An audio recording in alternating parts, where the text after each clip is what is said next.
was a big is couple down there? things that Blue Sky called me on, they're supposed to go down and drill holes, and there's one other thing, and then I would assume after that, John will see the building permit come in, because I've talked to, our friend up at the state, and he wants this thing done quick too, so.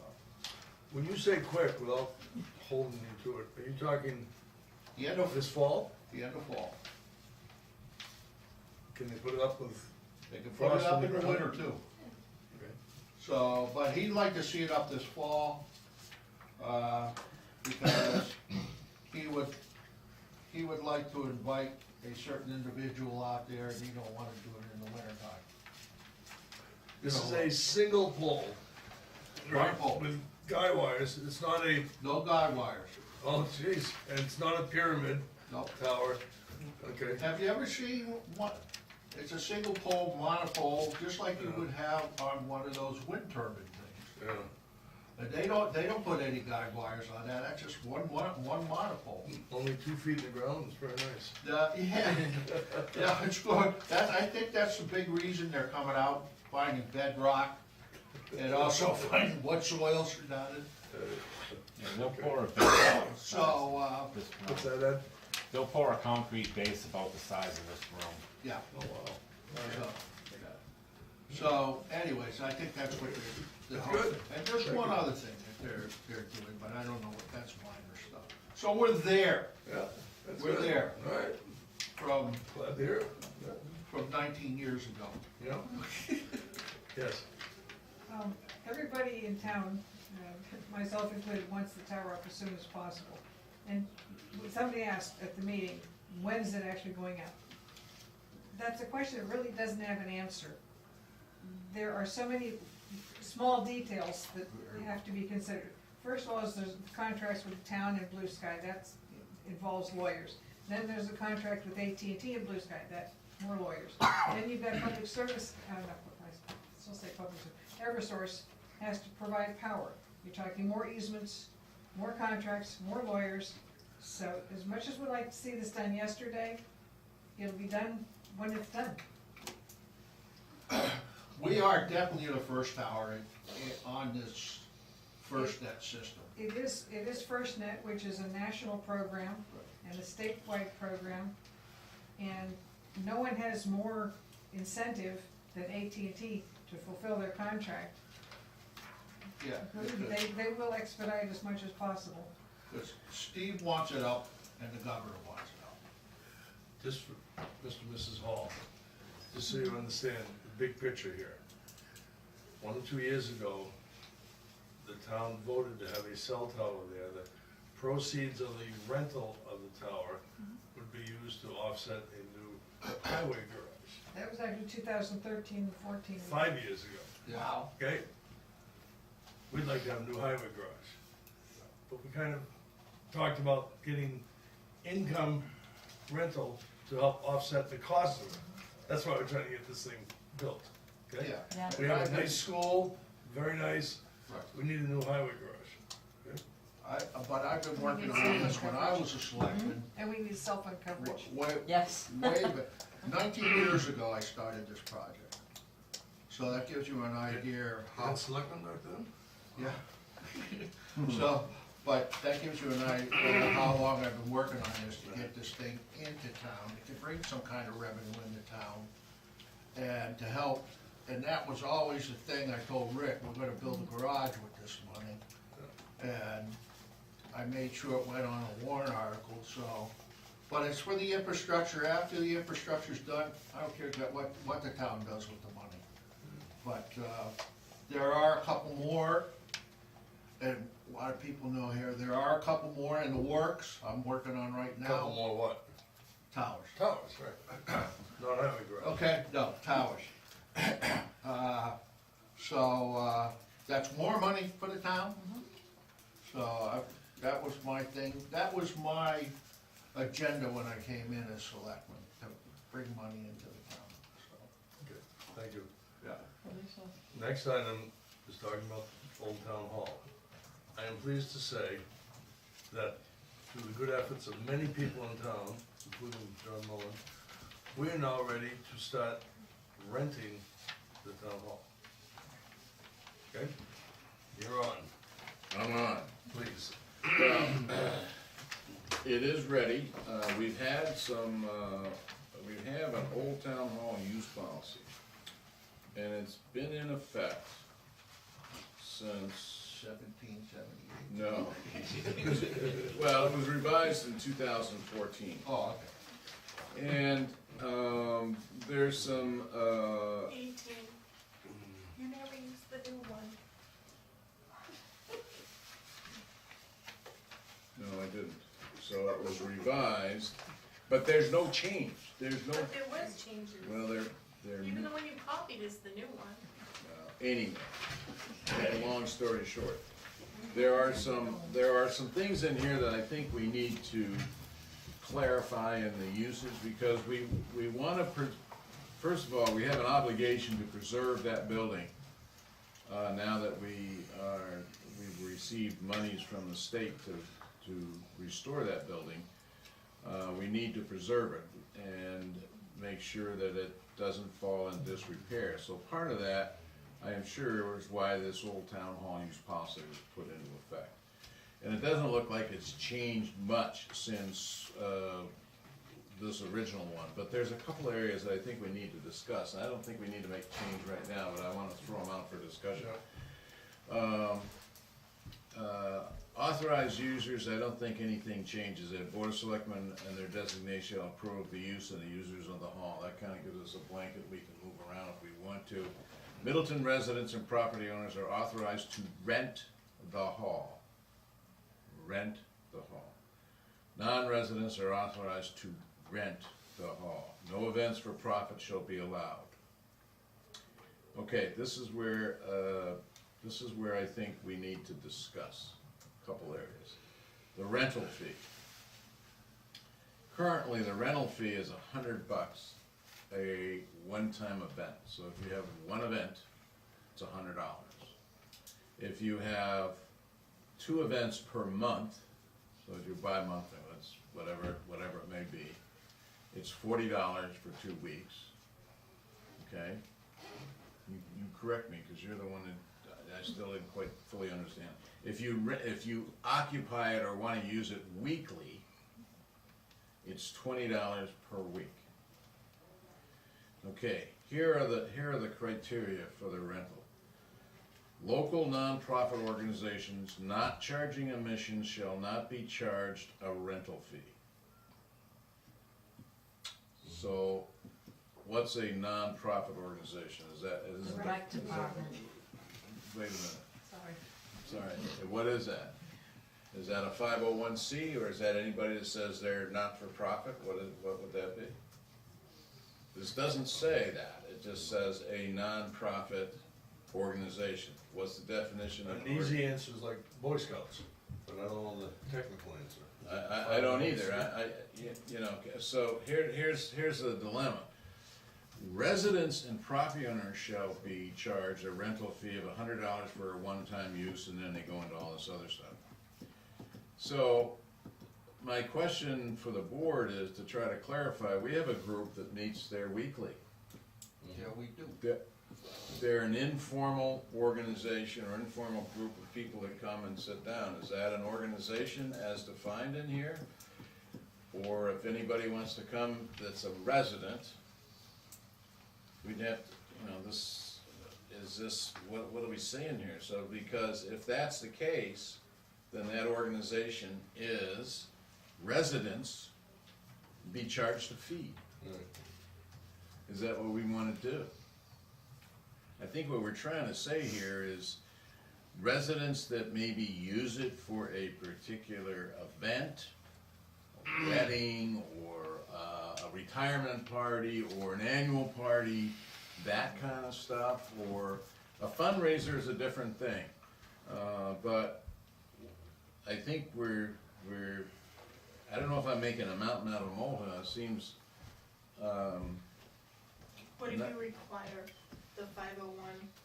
well, what are we defining a local nonprofit organization? Is that gonna be, say it's a 501c, or it's anybody that's a group together? We never charged the, what do they call it, village? Vintage Village. Bitches Villagers. Vintage villagers. We didn't charge, if you remember, we had several years ago, a children's group come in, or a group of mothers and parents that wanted to teach young children about reading and so forth, and they just came and used it. I don't know, where we should go with that. It seems what we're trying to do is, if somebody uses it for a large event, then maybe we should charge for that if they're using it, but where do we define that? The other thing is, the security and cleaning deposit. Myself, I wanna protect that building as much as we can, and we do have rules in there about know this, know that. There's so many no's in here that this whole page is no. Don't do this, don't do that. And I think these are fine. But we have in here that a security deposit is required.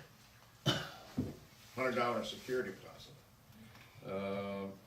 And maybe we ought to expand, not the $100, but if somebody reserves the building on a monthly basis, or bi-weekly, or weekly basis, I would say that, leave the $100 deposit as it is. I'm throwing this out. I would also say that, that we deposit in cash the check and keep it in escrow. And the reason for that is if we, after their particular event, we go and find something that we're gonna cash the check, somebody could immediately stop the check, just like that. That would be just an accounting issue. Then if, once the building is cleared, and I don't wanna be, you know, the police thing here, coming in here and saying, okay, we can do this, but be reasonable, then we write them a check, and it's an accounting type of thing. But the real thing I'm concerned about is, what do we do about the small groups like the village, for instance? What do we do about those guys?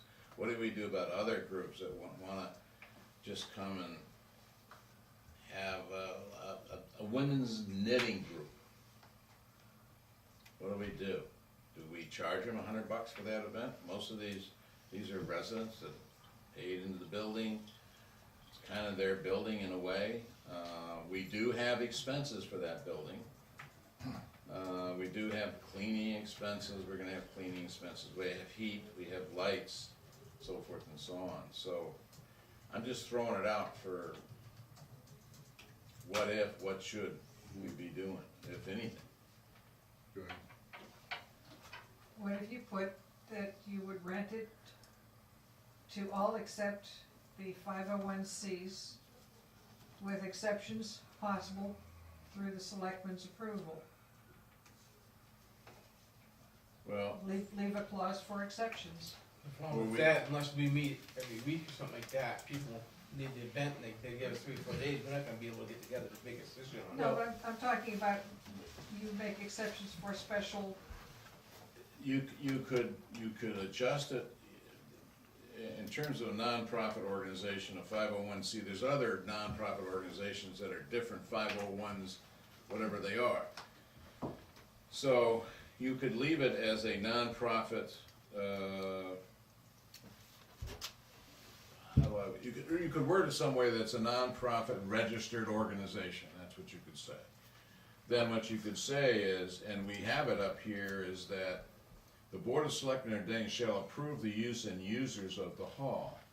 In terms of somebody trying to get it real quick, if they want to use the building, it doesn't, you ought to do a little pre-planning. You're not gonna come in here on a Tuesday and say, I wanna rent the building Wednesday. You gotta do a little pre-planning. I think that's the least you could ask for the users. In terms of making exceptions, I think there should be some definitive guidelines, because every decision then would be a subjective decision, and it may not be the same for these people versus these people. So if we have, okay, your circumstances are A, B, C, and D, you're a go. If If you don't meet that criteria, you're no-go. But I don't wanna make this complicated. Will the villagers have to get, vintage villagers have to get a 501c? No, no, no, no. No, but the group No. should be held, there should be According to something about this, accountability. according to this, If you're in there according every to week. this, if you're in there if you're in there every week, which you will be, right? Yeah. According to this, the town could charge you $20 each week for that, plus require you to put a $100 deposit down. That's what this says. Right, they've never done it, but. No, they we've could. never done it. So what I'm saying is, if we write a policy where we don't enforce the rules, then maybe we ought to adjust the rules to accommodate those residents who just want a place to go. A group of knitters, a group of quilters, sewers, then we start to get into, when they get into machines and all that kind of gobbledygook. Once again, 501c with an organized group with a listed membership Oh, that, Yeah, that can apply to the town. I don't wanna for- make it for complicated, exemption. I would just say, if you're a registered nonprofit organization, just say so, tell us you are. Vintage Villagers isn't a registered, Just wait a minute, just that's where we shall not be charged a rental fee, that's one group. Right. The other group is a non-registered organization, that's what I'm talking about, non-registered. We have people who use this place are, our homeowners association use this building for their meetings. Sunrise Lake Village District, that's a government entity. Our Hampshire Shores, homeowners association is a 501c, happens to be. So are the other right, your other locations, so they could do it for nothing. But right now, the village vintners, or I'm just saying, sewing group, a group of citizens who want a place to meet to discuss the cell tower on there, I don't know, anything, so. I think one thing they might wanna take into consideration, groups like with the vintage villages and so forth, whether they're open to the public or not. And whether they're That trying would to be, do that something would to be make a money. criteria that you're not a closed organization, that would be added, and that's a great thing to add in, if you're open to the public. If you are a closed, in parentheses, club or That may organization, take a lot. then that would be a legitimate organization that we might wanna charge for something to that effect. Then there's other rules in here which I don't think I have a problem with about, if there's more than 100 people attending a function, police department has to be there. That hasn't happened too much except for Old Home Association, and we have our other thing, so, Can the building even hold 100 people? no, 75. So that has to be adjusted. Joe, any thoughts? I just think we need to, I think some of the prices are too low. I think people coming in for every week and they block it out for like months at a time like that, I think for $20, it's not enough money, cause you're not gonna cover that in your electricity and your heat bill. Well, who's No. gonna pay to clean it? That's what I'm So- thinking. So we've already had to clean it, I mean, Tammy's washed cupboards already and they're brand new. Well, as far as the cleaning is concerned, the cleaning, the security and cleaning fee is $100. Right, but are you gonna charge the non-profited groups that are not gonna Well, pay? this is the That's dilemma, the- because this is a public building, okay? There are fixed expenses for the public building, whether, the only variable in the public, well, there's a couple variables. The building isn't used a lot, the electricity and the heat won't change, the AC won't change. Electricity probably won't change much whether you're there or not, it's gonna be a fixed cost, relative. The cleaning fee, we've never had anybody over there professionally clean the place. I am requesting that if there is an organization there that and in the rules it says you gotta clean up afterward. People don't do it to maintain the building. So if we have to go clean up, and this goes across whether it's a private organization or interdepartmental or whatever, they have left the places in the past a mess. So that's where, in terms of, question was brought up, who does the inspection? The Middleton town official or designee? That can be anybody the town designates to go in and says, okay, there's mess on the floor, we gotta clean it up. So then we have somebody there come and clean it up, and we'll deduct that from your deposit. So, our cleaning person that comes in, I think she's $30 an hour, something, $25, $30 an hour. So, does that take 3 hours to clean it up? I don't know, but $100 I think is sufficient on the cleanup. But the other thing that we have to do, and that's just, you know, it could be more, I don't know. We're gonna have to keep that floor swept and clean, and users are not going to clean the floor the proper way. They're gonna get all the debris and stuff off, but there's gonna be, I've already swept, just the other day, swept up a little pile of sand and grit. That's gonna just kill the floor. So I'm not saying walk in there tippy toes and everything else, but this should be swept up. So somebody's gotta do that. So that's just gonna be part of the expense of the building. The toilets were never cleaned professionally either. We got brand new toilets in there, they should be cleaned professionally, I think. And we should not rely on residents and volunteers to go in there and do that. I don't think we should. That's asking too much, I think. I think we can afford a proper cleaning of the restrooms to make them the way they should be, and not let them deteriorate as they have in the past. Back in the budget, when we do the budgets, how did we, abide by for the town hall? What did we I think we did. Well, in the budget, there is a maintenance and repair line for the town hall. So we've always come to the point where the maintenance and repair was used. It is in there, and we've used that primarily for, I don't know, I haven't been here that long, but for major problems of failures. We Yeah. haven't, as far as I know, we haven't done a lot of preventive maintenance on that building Oh, no. until No. and that's nobody's fault but all of us, okay? So, that being said, it's behind us, let's look forward to make sure we maintain the asset that we have. That's part of the responsibility of our agreement we have with the state in terms of the money that we receive for that building. So, I don't think it's, you know, in terms of cleaning it and maintaining it, there's gonna have to be some leeway in there. I mean, again, users are not gonna clean it the way I want it clean. I'm kinda anal on that. But if we have a method of our madness that's gonna have to be kept clean anyway, just like this building is cleaned every Tuesday, once a week. I'm not saying we have to go over there once a week, but it should be swept up, cleaned. I even talked to our cleaning lady about once a month going and just taking the dust around and doing that stuff. We never did that.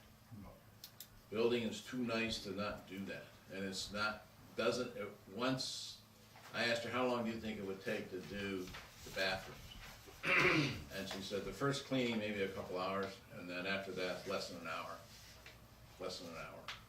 So, those are the things I've thrown out, so. I don't wanna make it too complicated, but I think we have a little dilemma here. Tammy, I know when we, did things over there before it got fixed and everything worked on, we spent a lot of time usually going in there with cleanup before we even started. Right. And a lot of it was, I don't remember who the lady was, a quilting group, but I think she charged for like lessons or something. So if they're going in there and they're charging for something and it's not a 50, I think that they should pay more for rent, because they're making a profit off of it. Well, here's the thing, no events for profit should be allowed. Okay, so what does that do to the rec when we're having something, we're making a profit, but That's we're charging it? but that's a for nonprofit government, organization? We're a nonprofit as well. you're a nonprofit as well, Okay, yeah. okay? So you're raising funds for the nonprofit to function. Not the So same Somebody, as somebody American that would have sewing lessons there, quilting lessons, is there to make a profit. Somebody goes in there for music lessons, unless they are free and charges for that, I would say that's for profit. So they're also adults too, and if they're paying a security deposit to make sure that that's clean, I don't think we should go and hire somebody to go behind them and clean it. It's like, if you don't clean it, you Well, lose your then whole you $100. charge, then you could charge a cleaning fee, okay, so then do You we, could, excuse me. go ahead, I'm sorry. Like, go ahead. just popped in my head, we can make it mandatory that if you wanna rent this the hall, you will pay a mandatory cleaning fee regardless. Right, Whatever- and if whatever- it's not- And whatever. that way, you know it's taken care of the way we want it done. Yeah, that's a, I mean, and then, no, something like that, if you're talking like sweeping the floors and the bathrooms and all that kind of stuff, you're talking $150 Yeah, or 'cause $200. Can We're- you explain, I don't know if the halls know why we're getting into this thing over there in the old town hall? Could you explain to them, what, have you not been in there I've lately? never been in there. okay, Okay, okay. well, Just to make it quick, make it quick. The old town hall has been there since 1744 or earlier than that. Over the years, the town has maintained the building, used to be town offices before this thing was even put up. Over the years, it just has gotten worn out, and plumbing was bad, the foundation had rotted out, so forth, the roof leaked, and everything else. Plus, up on the second floor is a chapel that has some very historic murals along the plastered walls, very old.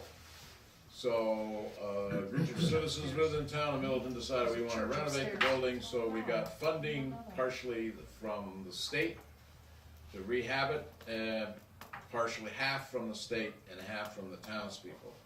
And that project was about $370,000 to restore, not renovate, restore the building. So it took us, I don't know, it took a long time. Really when things got started, it took us 3 years to get that thing done. It is now, I would say, for a building of that age and prior condition, is pristine. It has a modern heating system. We even have air conditioning in there. We have brand new electrical.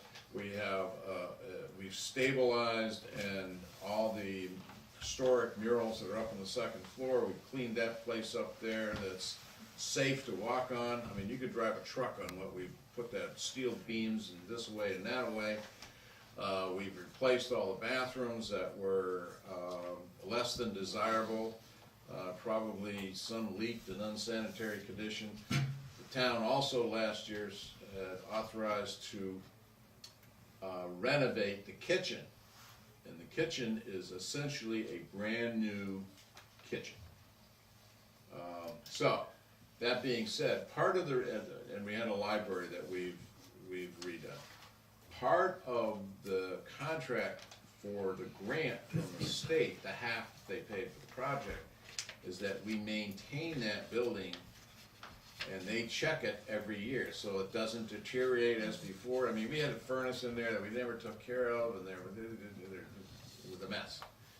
So, we have to maintain it. So, and I've been in that building before when people come in for parties and so forth, and they take tacks and they stick them up on the walls for laying balloons and streamers. I understand you gotta have streamers and all that kind of stuff.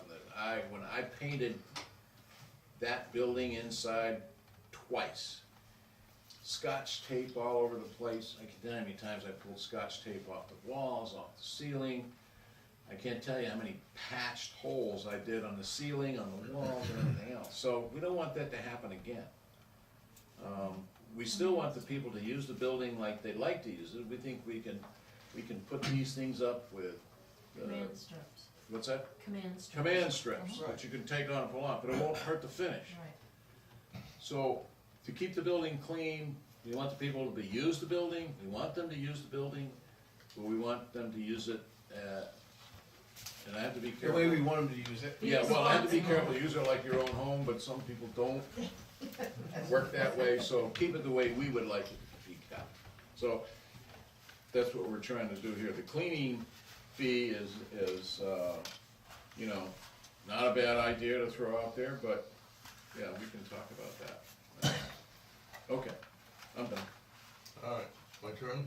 Your turn. Alright. Few folks on, John Hotchkiss. If you ever drive down into Union, the old grain trawl, you know, called Hotchkiss Commons. There's a reason why that name went up there, okay? Wife and I had a lot to do with the rehab of that building. Admittedly, it is a church building versus a town building, but I believe the concept is the same. Namely, is a place for the townspeople to gather, either private functions like retirements, wedding receptions, birthdays, or ongoing things. Hotchkiss Commons, we have music groups that come in.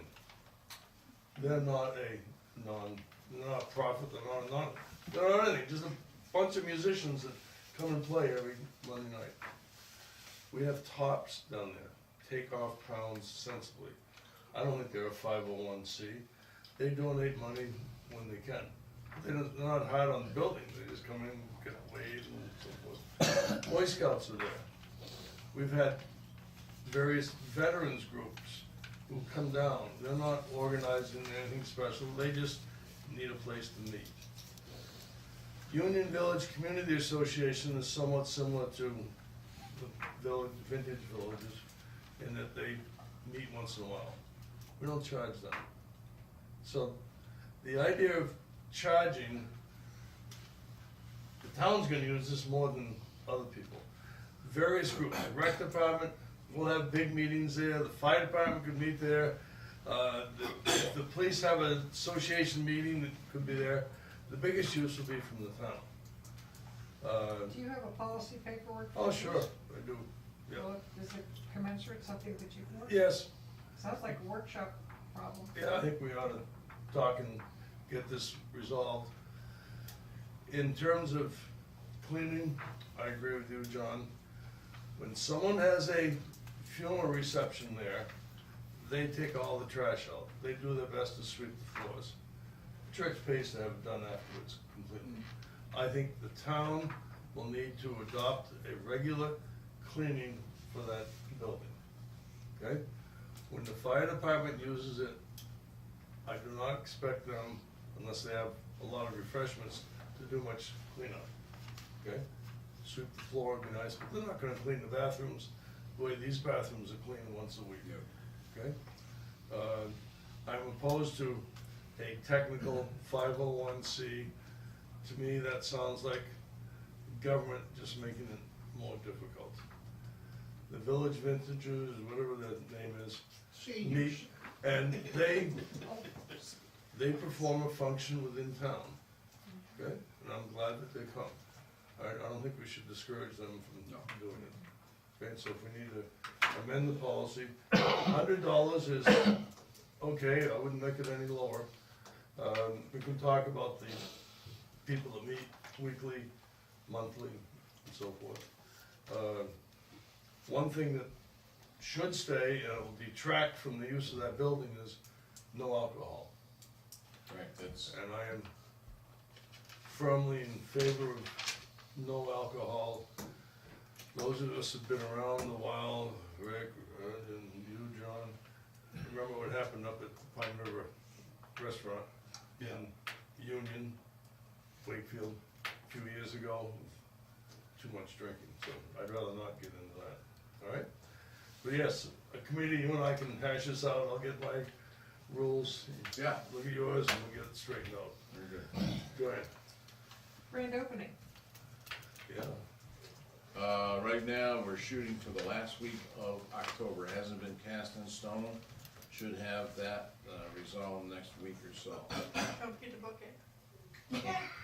Don't forget the what? To book it. Right, at the bus. Oh, yeah, I'm oh, gonna yeah. start You filming want my to, calendar. and you gotta be careful, because we've already got plans for the Halloween party. on Oh, we'll the- coordinate that. Probably go over Yeah, we'll whenever coordinate there's that. anybody that's Uh, out. don't Can't worry. start the panic. Don't worry. Yeah. John, We've already paid. who's gonna pay for it? The grand opening, put it on the Heritage Commission's budget. Okay. Is that, are you doing food and that kind of stuff?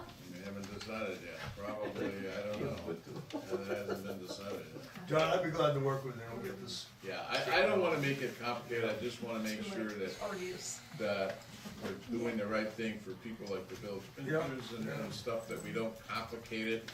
And you're right about the 501c, we're getting a little technical there, maybe, so clear that out, and, you know, the no alcohol thing, that's item C on the list of, all the way to Q. That stops a lot of people from That's, renting. well, that's okay. Which is fine. Doesn't bother me. Also, no smoking is allowed within the building. Oh, good. Yep.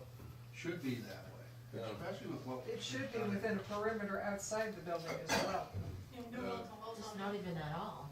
Uh, On the, No candles or open flames, except sterno cans. It's an open flame if I ever saw one. Another consideration, John, again, we'll talk. Yep, When we have big groups coming in, like we've had funeral receptions. Yep. yep.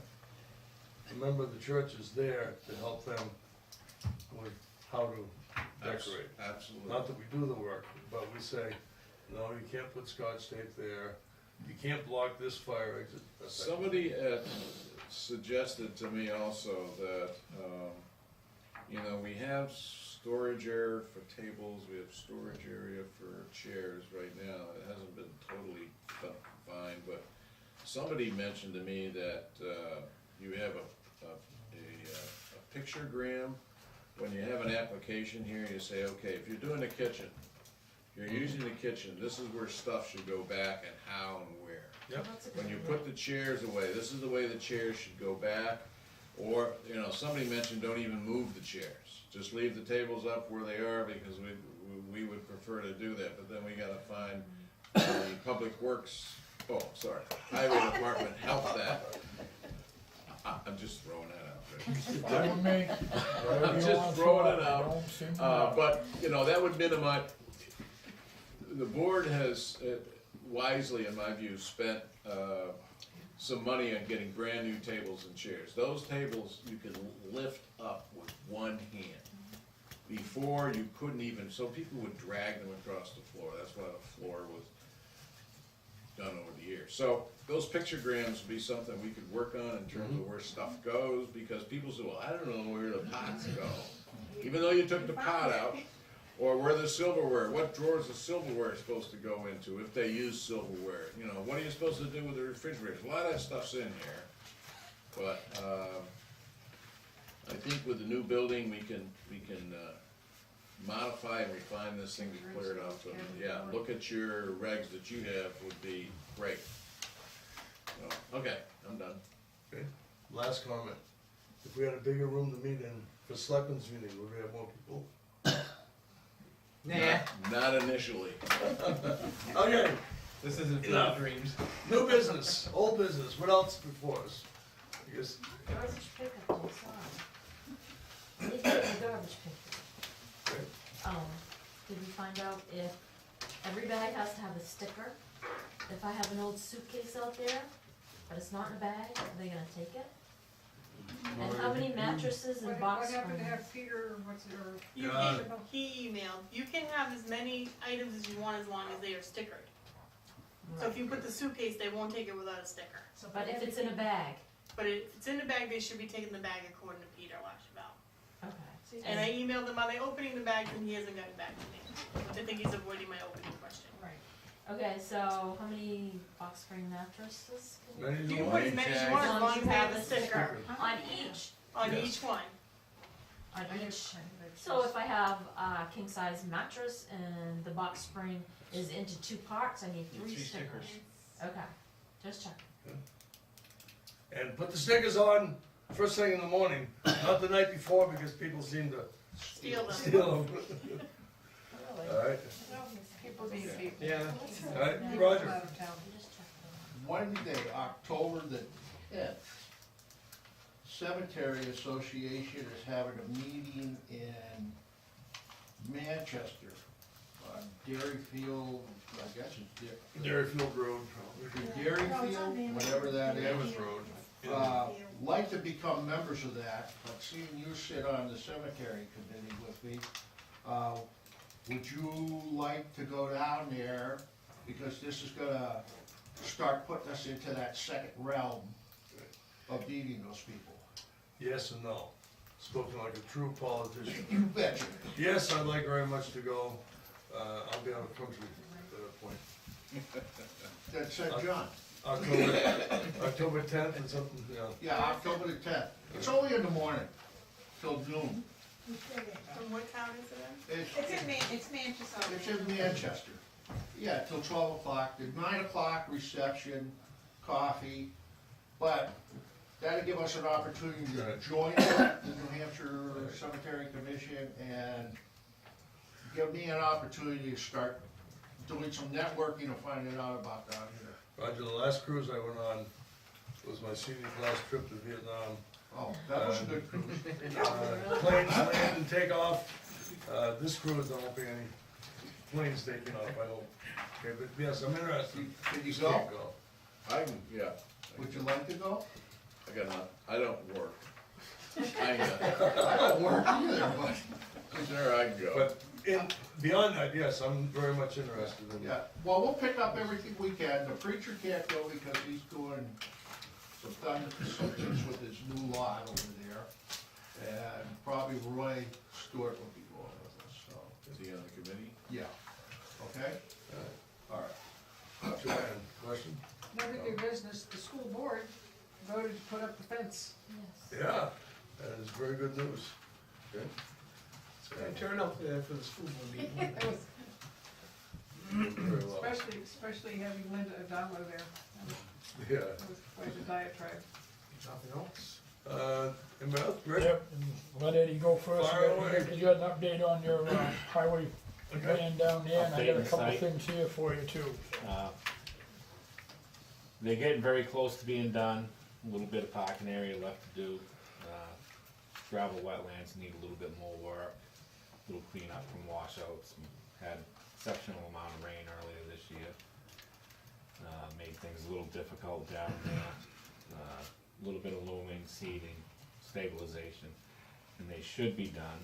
Unfortunately, they pulled out some equipment the other day and not exactly sure when they're gonna be back to finish.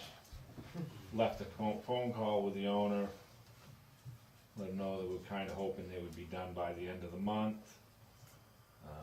Right now, I'm not sure what their plans are or what your wishes are. Have they, we haven't made the final payment yet, have we? No. Okay. No, We so the project's done, we they haven't haven't paid. sent a check. We signed There the was check. a payment that you guys approved. I mentioned to Laura that we probably ought to hold that Yeah. payment Yeah. until we find out what their intentions are. We were going to talk to the surveyors as well to come back, I did that happen? spoke with them, there should be somebody there midweek, this week, to check some of the layout Okay. and so forth, and then, hopefully by the end of the week, we can get someone in there to inspect the gravel wetlands, make sure everything is all good. So, with that being said, I think we're probably, I did mention that to the owner as well, he may be just kinda holding off to see what comes up with that, I'm not sure. Again, I put a call into him today and haven't heard back yet, so. I was kinda hoping we could've gotten the, site inspected by the surveyors a little sooner, but like everybody else, they got more work than they have people to do it, so. For both Ed and Rick, I don't think it's any secret that we're looking to get a new highway garage. To that end, as this cell tower gets closer and closer, I would like to have some sort of article, warrant article, bond issue, I don't know what the correct name is, for the March meeting. Should we be thinking about a small committee, not for the exact plans, just to be able to present a price. And one or both of you on it, I think some of us should be on it. If you have other people in mind, I'm not talking 5 or 10 people, I think you 2 or 3 should- people, or 4 people is plenty. I think it's realistic, you know, I've been involved with it, so unfortunately I probably have to be one of them. Okay, you have time, because, you know, when the snow starts coming, you're gonna be, Well, chances are, if it's snowing, nobody's gonna wanna go, so. Hopefully, we people in can get mind. this done sooner than that. Because if you're gonna put together a warrant article, that has to be done and in by the end of January. Yep. yeah, So, I think, you know, to give somebody or a company or however we're gonna do this time to put together a budget number that you're gonna need to present with the warrant article, you know, any hopefully. ideas on who? It should be I at least think one you of should us. have, you know, at least 1 or 2 at a minimum. Myself, I've been involved, it seems like I'm gonna be the one Right, as an intermediary more than anything. And probably some professionals in the field. Maybe somebody involved with I think of all the processes that you can go through, I think design build is probably the most cost effective. So somebody that's involved in that process, more or less to help us get a good solid budget number. either of you interested? I think one of us should be on it. I'll be glad to work on it, just. No, I can't do it till I get I've back worked from on them Canada. before. Yeah, you did a lot of work on that town hall. Well, no, but I tried to get one done Yeah, we did. a few years ago. So I know, I think I understand where people would be coming from and what we need to present. And you're right, professionals would help. But I think we need to get cracking here. Quickly. Yeah, Can you come up with some of the other names?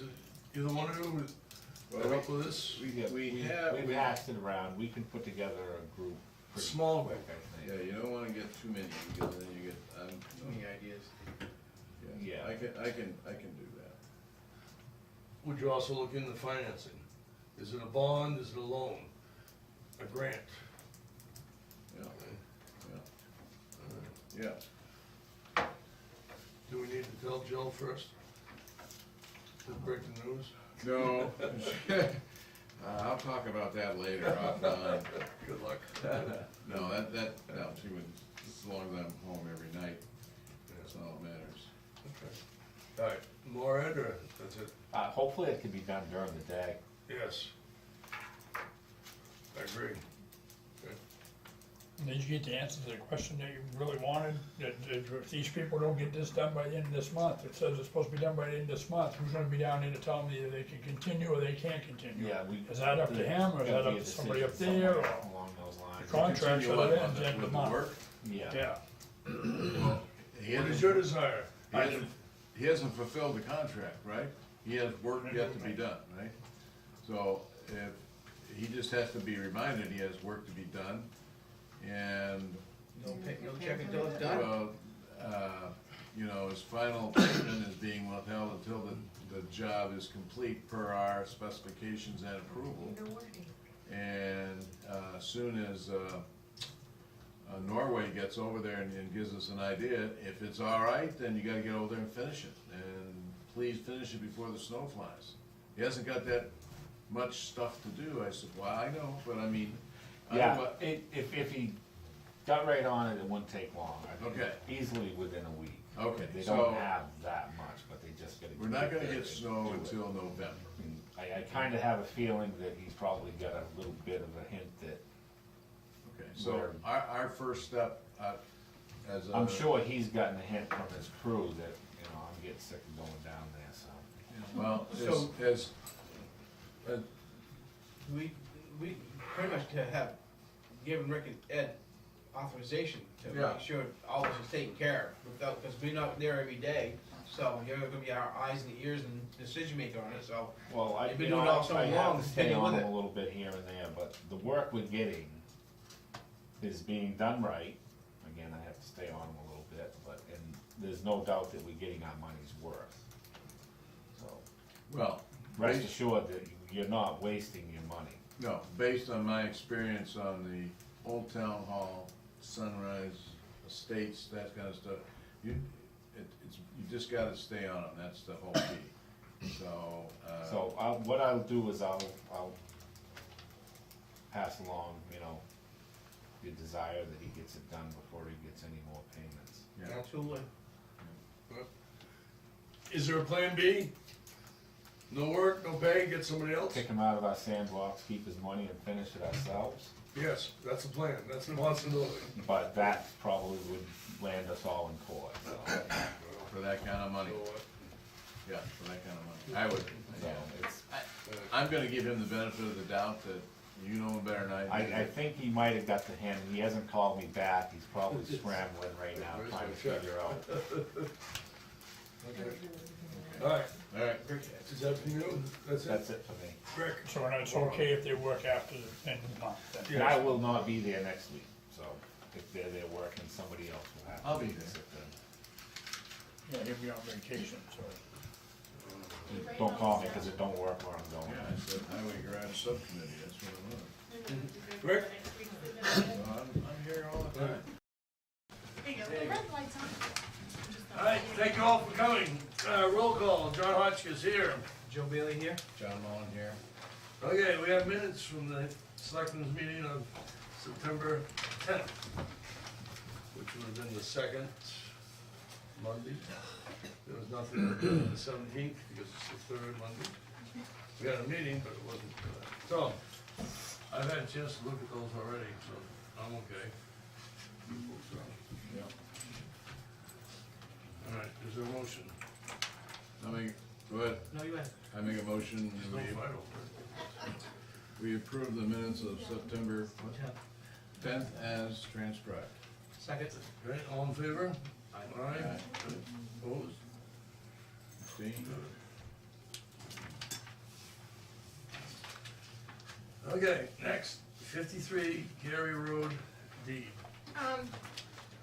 This is that three-part closing that they wanna do. So it was scheduled for last week and the morning of, they canceled. So we need a new one of these done. And she wanted it on 2 pieces of paper, which I don't understand, please, but. It's the property that they're buying The back. closing was the canceled? Yes, By, the buyers. So she asked me to get one of these ready for when they do close. But if not, I'm gonna shred it, so. All right, Laura, correct me if I'm wrong, but isn't this the piece of property, it's actually 3 pieces of property with 1 house?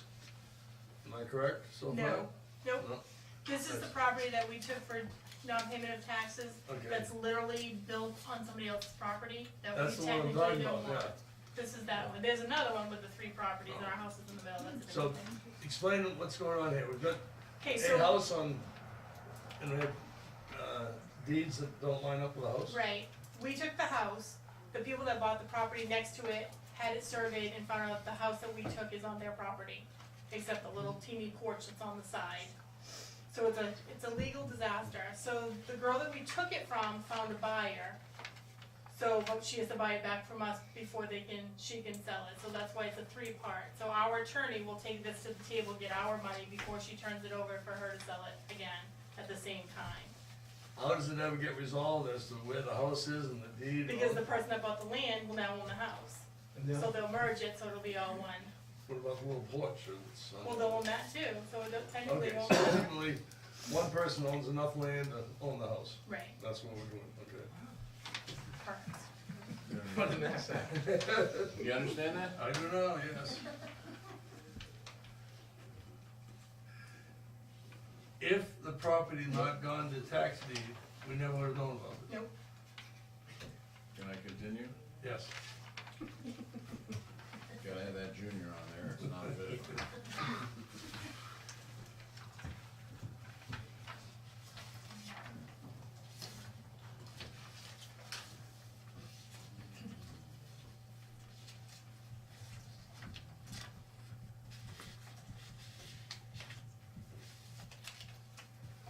Good, next please, 2019 budget preparation.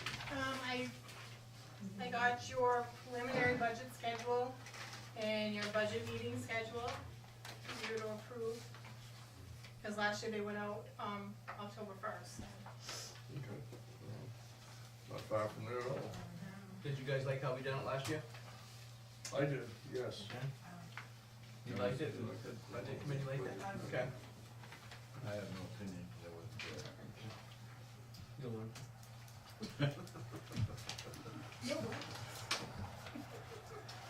Okay, because Middleton has an elected budget, not an advisory budget committee, they have an obligation to review the budget, make recommendations before it goes to the town meeting in March. The selectmen have a similar responsibility to review the budget. Last year, and a few other years in the past, we decided to hold one meeting where people like Rick Washburn would come to present his budget to the select board, and members of the budget committee could be there to ask questions at the same time. So everybody hears the same report. Rick goes to one meeting instead of two. It worked very well last year. Okay? So, Pretty much mirrored last year, done it. Yeah. looks like there's 2 days that we do this. October 22nd and November 5th. And Yeah. the dates. October 22nd is when the preliminary budgets need to be submitted from department heads for you guys to review prior to meeting with them, which is the December, Okay, so, November. okay, so December is the actual meeting. Yes. Okay. And this is going out to everybody?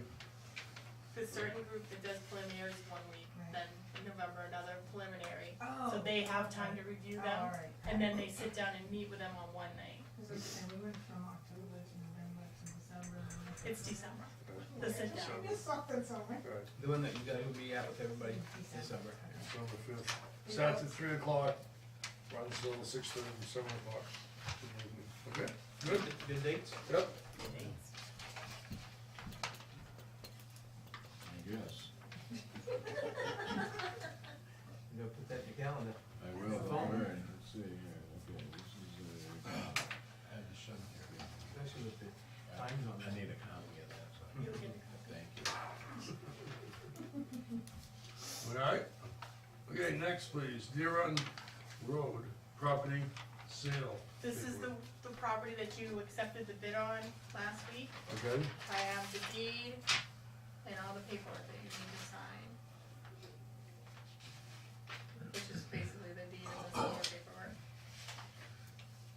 Cause I've already met with Mr. Brennan. Okay, you ready to have it signed? I'm not chairman. All right, I'm ready.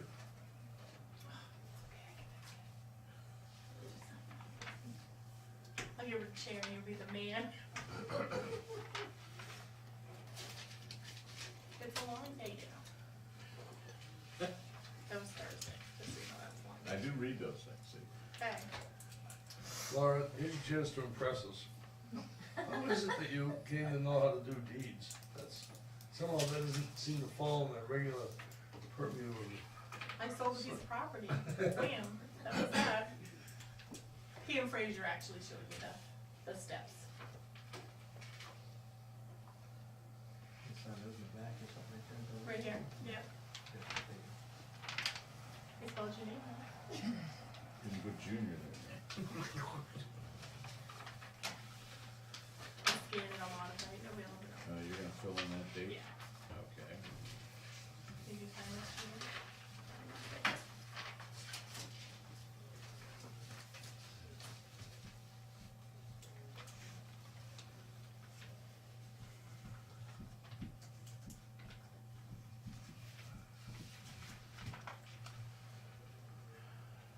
Everybody cool enough in here?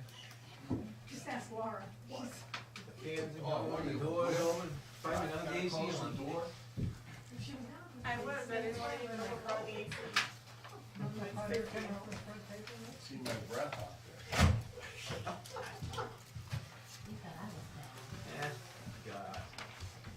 It's finally getting nice. Yeah, yeah. As you get older, it gets colder and colder and colder. No, it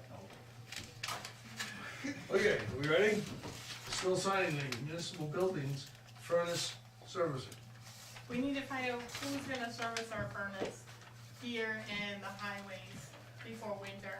They haven't been done, I don't think, since I've been here. The one downstairs has, but not the one across the street.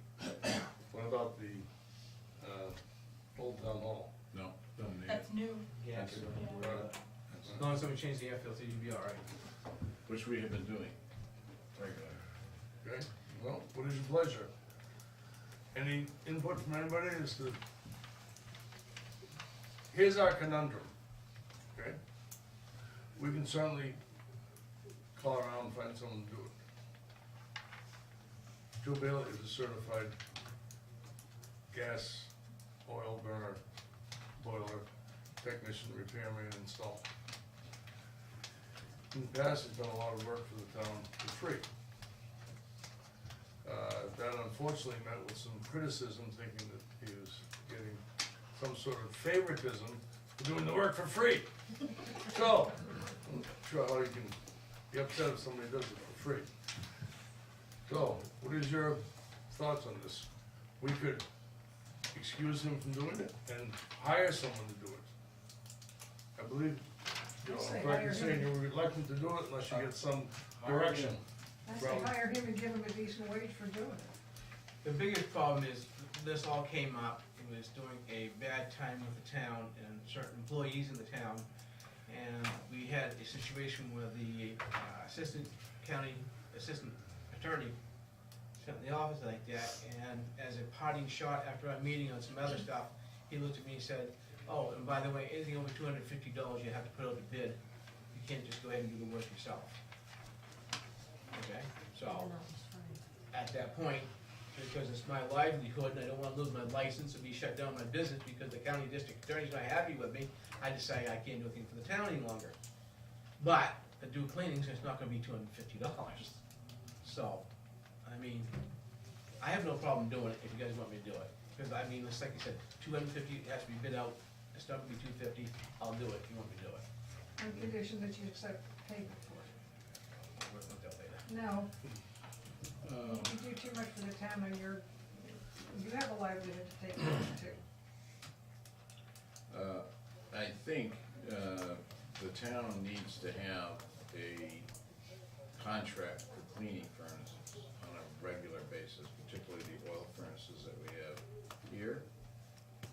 Oil furnaces, Just the highway garage just the highway garage, and the propane is over at the town hall now. and the fire station. That doesn't need to be regularly serviced.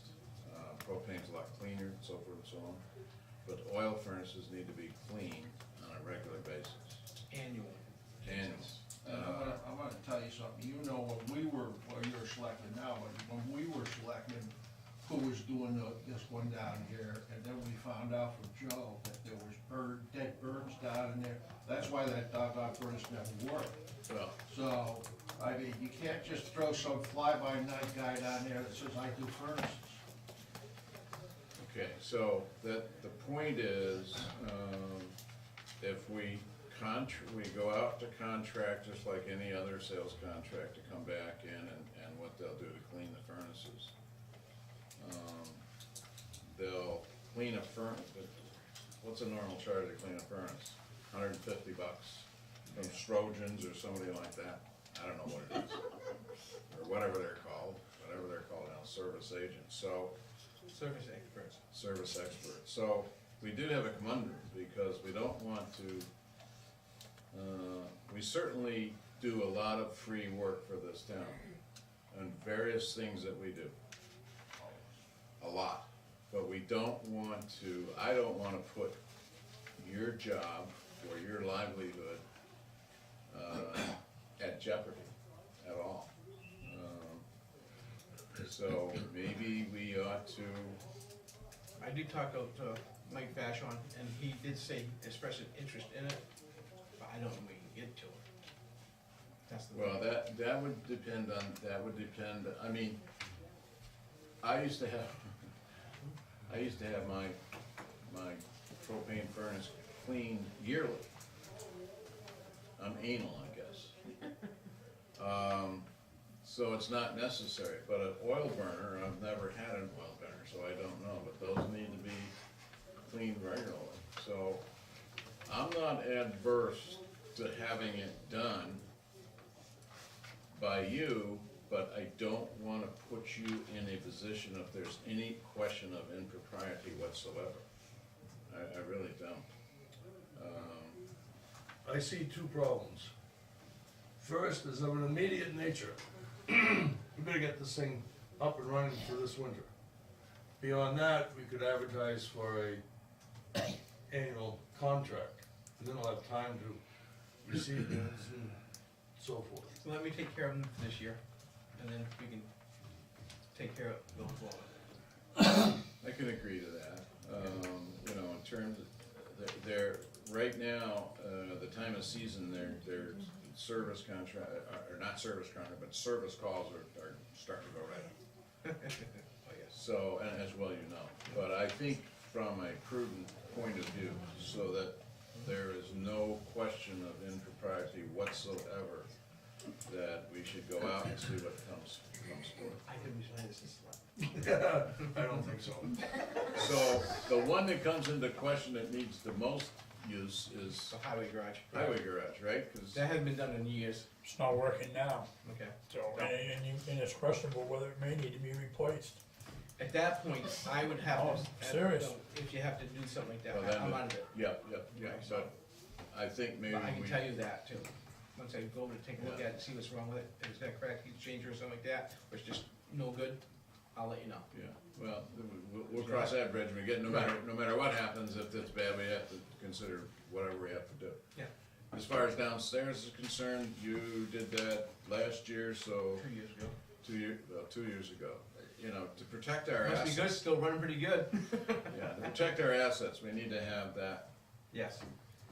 Cause that's what happened to the furnace over at the old town hall, we never took care of it, and I was part of the board that just didn't take care of it, and it just went. Joe, do you see a difference between a one-time cleaning versus keeping it running for this winter?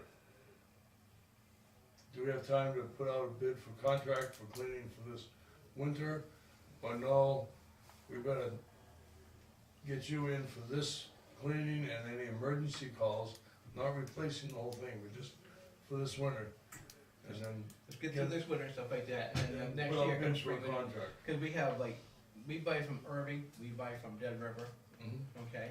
And if you want a service contract, they could come out and do an inspection on it to make sure it qualifies for it. And then at that point, your service contract will include a cleaning and additional service calls above and beyond if something breaks down. Okay. So, I have to check with Dead River on the contract that we had with them when they installed the furnace. Over here? Yeah, whether there was a contract on that, I'm not sure. I know they came out, but those were installation issues, so those have all been taken care of, so. Yeah, in terms of, emergency calls or something, Right. might be something to look into. We folks gathered here, do you understand what we're trying to do? This is completely above board. If you have concerns about the way we're trying to handle it, now's the time to say so. Rick, you're all right with getting somebody in there, I'm fine, Soon. it doesn't matter to me. okay? And I'm not saying Doesn't matter tomorrow, a bit. but It won't be long. within a week or something? Yeah.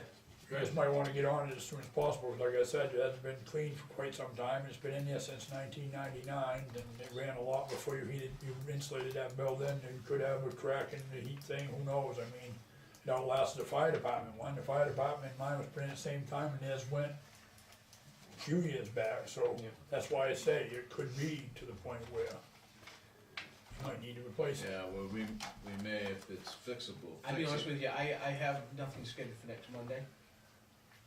I have a potential furnace installation, like put off Tuesday, I can take care of that on Monday. That way we have a heads up, and if we have to do something before it gets too cold, we have time to do it, so. Right. You all right with that? Agreeable, yeah, I'm Okay. agreeable with that. Laura, you understand what we're doing for the minutes? So Yep. Reflects on it, okay, thank you. All right. emergency 911 liaison. So in talking to, 911 the other day, Gwen was their contact, so they need a new contact for 911. Any recommendations, Laura?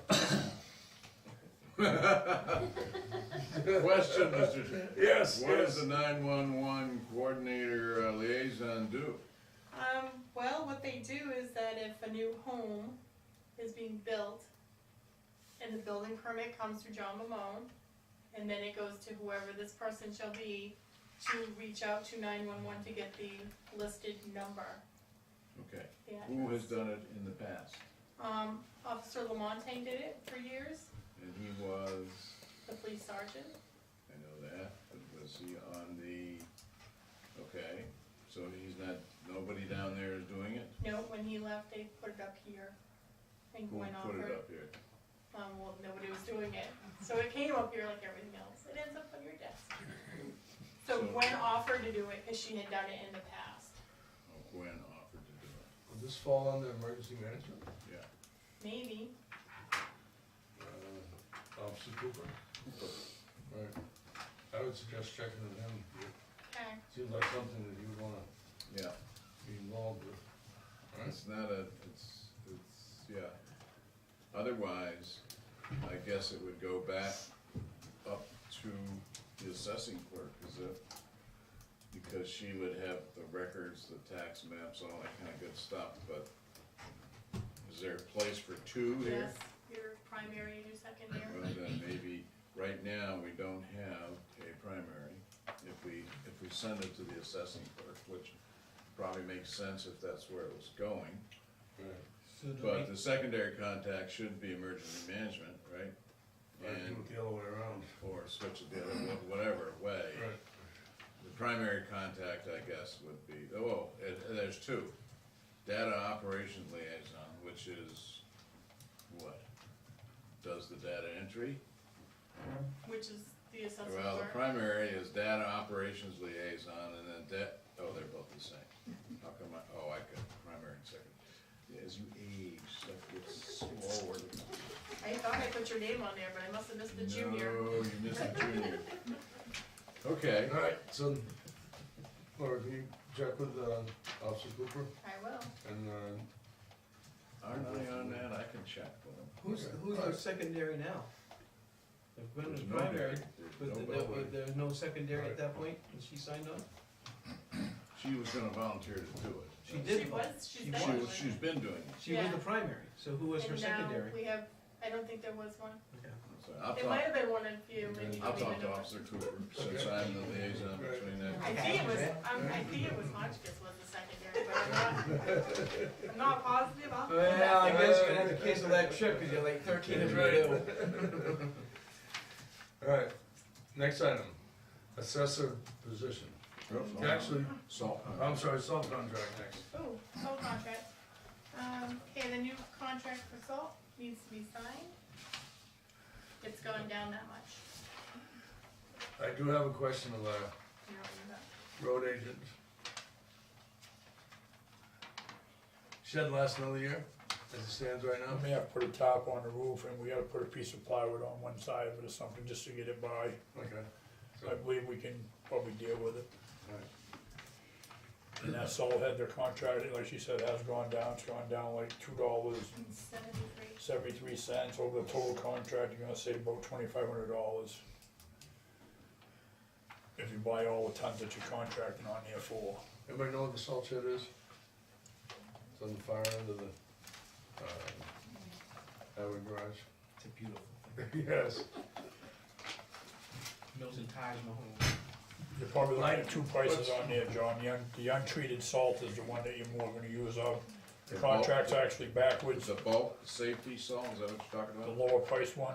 The 50/54. Correct. That's the one The you bulk blizzard is in case there's a blizzard, do you need more salt? No, that's treated salt, but we've got calcium now, tanks. We can treat our salt cheaper than Oh, what so that you're not price going was. for that one?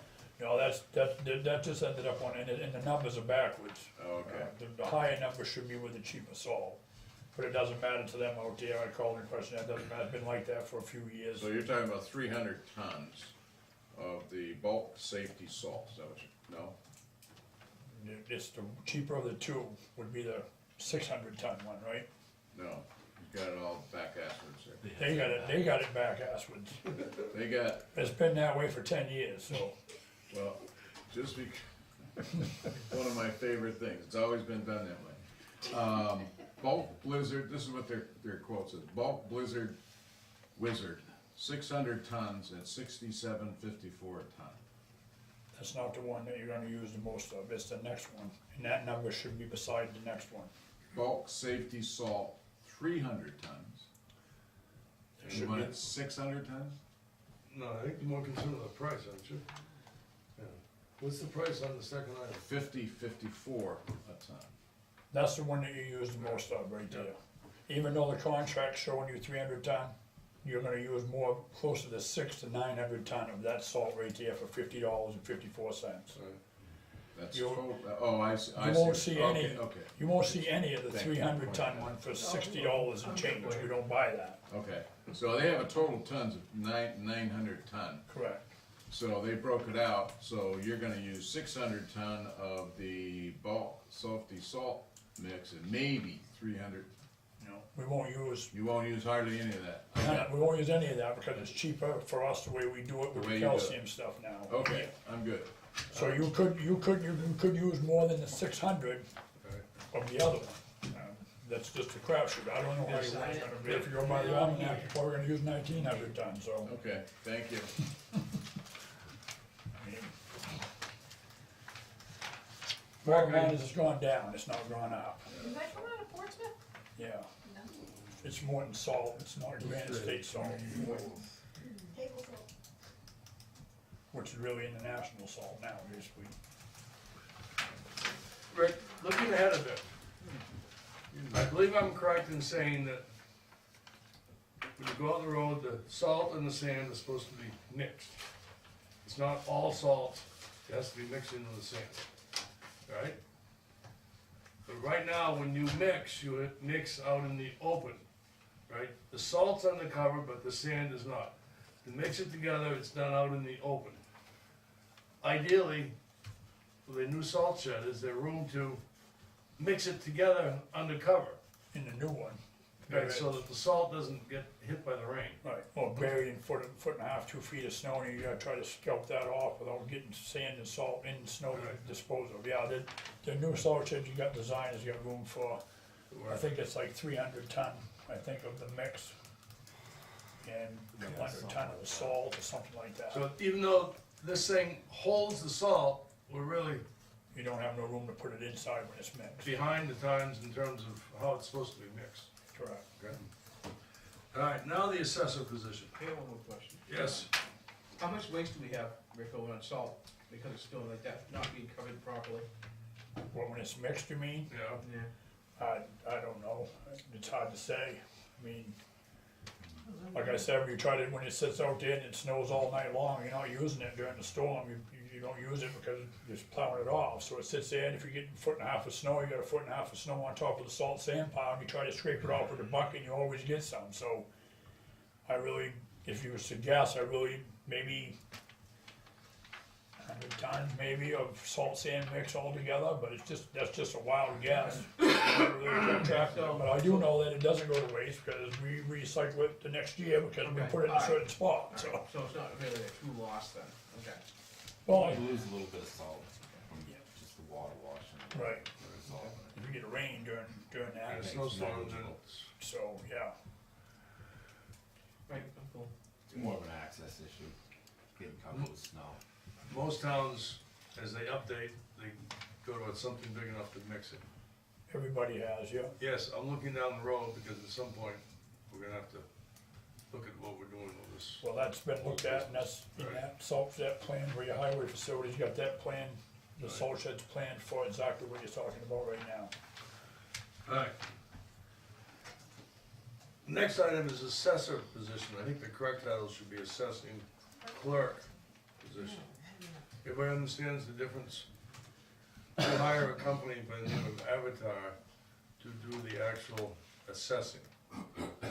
If someone goes from house to house looking at improvements in your house, That's an assessor from the company called Avatar. Here in Middleton, we have someone who handles the paperwork. That's the assessing clerk. As new entries are made, he or she records it onto the files that we have here, and that affects ultimately your tax number, right? When English was our assessing clerk, she has left us, certainly our loss. We have posted the job, where are we, we've posted I it a couple posted it weeks, September 12th, right? and I left it open till this Wednesday. Anything? I've got one resume so far. That's it. Okay. And I posted it on the New Hampshire Municipal website, the Assessor Board of Assessing from New Hampshire, Right, and here. and And Avatar has it. have you reached out to neighboring towns? I have. Most of them are double dipping already. New Durham also does Alton, for Yeah. example. Anybody, know anybody interested in being assessing clerk? I think it's a fairly complicated job. Not just the assessing, which is tough, but trying to keep all this paperwork straight. If you want an abatement because you think your taxes are too high, that goes through the assessing clerk. Alright, so, if you hear of anybody, let us know, and I guess you said in a few days we can, the applications will close. Wednesday, yeah. Okay. Alright. Old business. Karen Road property, Mr. Hall. That's just How's it going, guys? My name's Wendell, my wife Elaine. Right? We've owned our property over there for 16 years now, and then when we found out about this property going up for sale, we put a bid in on it, and we were accepted, but we were told that it's going to combine it into one property. And then I talked to John, the inspector, and he said, if that's one piece of property, we can't build another house on it, because we were planning on retiring there. Mhm. So we were wondering if we could keep that property, two separate properties. And we were going to, in the future, leave one to our daughters and one to our son. And then that way, they'll see each other, because we love it up here. So normally what we do when we sell town-owned property, we have a stipulation that we merge them. So, Laura, of the other notes, if you remember, if any remembers, was it a recommendation or one of the stipulations? I believe you put it as a stipulation. I think it was. In general, we do, but Yeah, with him to merge the lots. Okay. Is what you What's- said. What's the road frontage? most of the I lots. think they're 80 feet. They're both 80 feet, They're both 80 feet, according to the deeds. so they don't qualify for a back lot. Cause you gotta have, what, 240 or something like that? Most lots in that development are a quarter acre, okay? Yeah. In the other development, they're a third acre, but this one's a quarter.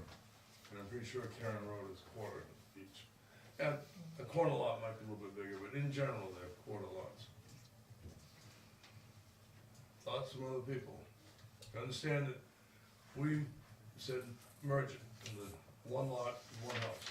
He's asking if we could reconsider and keep it as two separate lots, meaning that he would build on the lot that's now adjacent to your current lot. Correct. Current lot with a house on it, Correct. right? Okay, Is this a piece of property the town put up for sale? yes. What if I bid on it and won the bid? I don't own property there, so I wouldn't be able to merge it. How would that work? You could put a house. Right. So what's the difference? The concept behind merging is to try to live in small lots to avoid more houses being built close together. that's all. But if you were putting it up for bid and somebody else bought it, Yeah. they would be putting a house on it too. Point Do taken. the same thing. Yes. Would you have a time frame as to when you might build, or is that still very up in the air? I was planning on retiring in like 4 years, but I wasn't gonna retire up here, because we live in Nashua. And like I said, we've owned this property for 16 years. We were going to go somewhere and do the same idea, but when this property came up for sale, we were like, that would be perfect. Because, we have like a special needs son, and he would move in basically right beside of us in our house now, and then we would build another one on that piece of property. And then, you know what I mean? That would be our idea plan.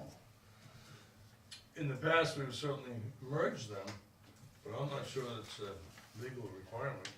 Well, the other part of it too is, it's always been like little small footprints of property that's adjacent that can't be built on it because it may be wetlands or something like that, whatever, that's what for the biggest part of it, and keeps it on the tax rolls. Right. Instead of having, we don't want the town on property because the liability's involved in it, so, but if this is big enough to have a house put onto it, I'm not opposed to not having it merged, honestly, Well, I'll bet it's the same size as everybody else's over there. Right. Yeah, they are. so. Yeah, They're all the same size. They're all I, 80 by 120. yeah. This brings up an interesting point, at least in my observation here, is that obviously in that particular area, we want to minimize the density if we can do that. But maybe we ought to look at our intent here in terms of merging properties, like you said, if the property is buildable, somebody buys it and they don't own the adjacent property, then they can't, they can build. Yes. If the property adjacent is smaller, there's two questions here. Is if the property is too small to build, why would you buy it? Pay the extra tax, why would you do that? Because nobody could ever build there again, unless you wanted some privacy, okay? So what we could entertain down the road that under circumstances, if an adjacent, if a lot, whether it's by an owner or not, is purchased, that it could still stand alone. Just a thought thrown out there. If a lot is unbuildable, then we want you to merge it, because that would prevent any density issues whatsoever, even though it couldn't be built on in the first place. Right. So, I guess somebody if lived next to it wanted to buy that piece of property that we own, great. If somebody doesn't want it for privacy, expansion, a garage, or whatever they wanna put on there.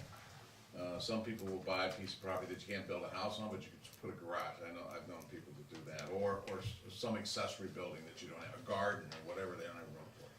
But if the lot's buildable, we might have been, not thinking it straightly through in terms of if a lot is buildable on, then it should stand alone as it is, I guess. That's the way I kinda look at it a little bit. There's certainly been in past history that people buy lots adjacent to their own lots so they can merge, okay? But I agree, I'm not sure that's a requirement. What do you folks think? Anything? I think let them go for it. Okay. I mean, it's a buildable lot, let them build on it. Rick, I know there is, I don't know, do you know the lot we're talking about? No? Okay, where on Karen Road is it? Kind of smack in the middle. You Coming from started- the lake on the right-hand side, It's coming up away from the lake, on the Correct. right-hand side. on the right-hand side. It's about, 4/5 lot up, I think. Beside the green garage. The reason I asked Rick is that there are certain town-owned lots that we try our best to make sure we do not sell because of drainage, place to put snow, okay? I don't think this is one of them. There is a drainage culvert right there by, Richard Penny's old house, which now Correct, belongs to. across from his house, yep. So I don't know, does that drain onto the lot that you're talking about? or- Yes, it does. So you're aware that that's there? Is that something that we could change? No, that's where it becomes the issues, is there's really no places to change that drainage to move down the road or up the road any further. If you go down the road any further, you notice everything gets higher on that left-hand side going down. If you're coming up from the lake on the right-hand side, before you get to your place, the stuff's higher. That's why that drainage is there. I didn't put it there, it was put there before I was here. But you wouldn't be able to move it down the street anywhere, so if you go down that street, there's houses on that side, correct? It's runoff. That drainage is just above, I think John Cleary owns that property now, correct? Correct. Pennies. No, somebody else is now. Well, then that drainage is, if you was going down Karen Road, that culvert is just before that house. And it goes from the right to the left on their side of the street. I'm looking at it going down the road, you guys are coming up the road, so. Correct. But your property is on the left and this lot's on the left also. And that drainage culvert, I'm assuming, goes right into that lot that you had looked into buy. So would that be non-buildable That, because of that drainage? that, you may get told that, but that's not up to me, but I do know that the drainage, there's no way of moving the culvert down the road any Does further. that drainage keep going down on the side of the road? I mean, is there a ditch there or anything? Well, it's Yeah, split, there's it splits kind of, that's what it's done, is they've taken half the road and they've turned it, sent it across the street, and from that point down to the other end of it, goes down to the bottom of the hill, and then it goes across the road again at the end of This Karen isn't a Road. corner piece of property, is it? No, it's in the middle. No. It's in the middle, so then the culvert comes across the road like so, and then I guess, let's say your property is here and the adjacent property is here. So it comes down here and goes down this way, and then there's another piece of property down here, right? No, it actually runs onto the property, Runs onto the property. yeah. And then kind of stops Road. there. Yeah, Accumulates there. I would, It goes down through the back, goes down behind them places, then it goes across another culvert that goes across Lake Shore Drive eventually. oh boy. Runs- And at the other end of Karen Road, down towards the beach, you got another culvert that goes across right there by, I believe it's Prosper's live there now. Who determines whether you can build on it or not? Well, I'm just curious, so that would, you know. it would, you know, Because if it's too well, It has to pass the perk test like that, state, I don't know. all that kind right, of stuff it has like to that. pass You a got septic wetland test. setbacks, Right, Yeah, but I didn't know who, so you was, when you have to go through tests, If so you you wouldn't build- necessarily find out until after you bought it and Yeah, had it out. well, that's, yep, It's I all mean, part of it. there's Okay. a piece of property up on Partridge up there, I think. And, it's got a culvert coming across where it's just kind of fans out in there, and that's pretty wet. Mhm. So, but it would determine on the perk test, would determine on Yeah. on the septic system whether it can handle it. I mean, you can build in a spot like that, I suppose, if you take precautions to do what you Yeah, I gotta know, I do. just didn't know who made that decision. Well, that would be state saying whether you can Okay. do that, right? It's And the then state and local regulations, you know, you gotta meet the local regulations as far as setbacks and so Right, forth. The setbacks. state has their own setbacks on wetlands and so forth. If it is a wetland, I mean, Correct. we don't, and Well, and the At state this does point in give time, we're waivers aware as of far it, as the right? wetlands, if it's a yeah, it's never wet unless, designated buildable lot. But as far as moving the culvert, DES frowns on that in a big way. They don't like you turning water from where it's been going. If Mother Nature does it, that's one thing, but so would that be deemed unbuildable or? it's questionable. You'd really probably have to get someone that knows soils and septic systems and so forth to look at it first. So the problem is now, they put a bid in for it, we've already awarded the bid and stuff like that, so. They now you need to find out more information whether you can do it or not, to build. Then My we come back to us. question was, Rick, you made a thing that we were saving Right. those areas and not selling them. That's Why not you- on the list. Huh? That's not on the list. I have that list. Oh, that's This is not. not one of them. Oh, okay, Is I that have the culvert on turnarounds, I right in have front of the- the yeah. property? yeah, or is it above it? We're right into it. Goes right into it. That's gonna be a tough one. So does that change your mind on the bid, that you, to pay for that now, or you gonna sit on it? Figure out more what you wanna do, because you hate to buy it, not that I'm trying to talk you out of it, but you hate to buy it and turn around and find out you can't do what you plan on doing, Right. you know? But you can still merge it if you wanted to. Can with we- a Right, bigger but- block. But, If you don't wish to merge it, Right. but do wish to put a house there, you might, I'm not sure that, listening to these two gentlemen, I'm not sure that you can just move the culvert someplace else. right. That's usually not an option. No, yeah, so basically, you're stuck with the footprint of the land as it is. Right. So, you're stuck with that, so now you have to decide whether you can use it, utilize it, keep it, whatever. Yeah. And I would certainly think you might want some time to think about all this as to whether you even want the property, okay? So, I don't think it's How much is it? fair for us to right, take your money, you own the property, and then, well, you can't do what you wanted to do. Merging is one thing, you know, you can merge it and not put anything there, everybody's happy, the water goes through, but if it's your plan to build there, I think that puts a different light on things. Alright? so we have your permission to keep it two separate lots. So then, I would assume that my next move would be to talk to the building inspector and have him come out there and look at the property and tell me what his I'm thoughts not sure are. he's gonna help you as much as what Who would I talk soil to? tests. You're probably better off getting someone that's familiar with septic designs or wetlands and soils. Just have it parked. Yeah, it's not just parking it, but you just gotta mark out the wetlands, find out where they are. You know, probably a test pit, perk test. I put my money into what I found out. If the culvert goes through a corner, that's one thing.